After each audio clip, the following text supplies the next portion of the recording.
చూడవే భగవంతునికి రోజు నలుగురి బతుకులు మారాలని మహారాజు చేసిన పదవికి వన్నె తెచ్చిన నేతవయో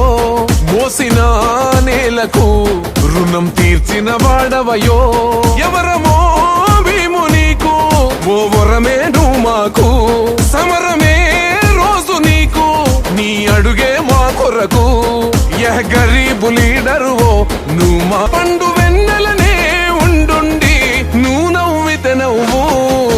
అందుకే బాపు గుండె ధైర్యం నువ్వైనవులే అందుకోమన్నదే తెలంగాణ దీవెనలే ఉక్కు పాలల్ల నీకు పౌరుషమే పోసినరో పెద్ద పులివై లేస్తవయ్యో అవినీతిపై అసెంబ్లీలో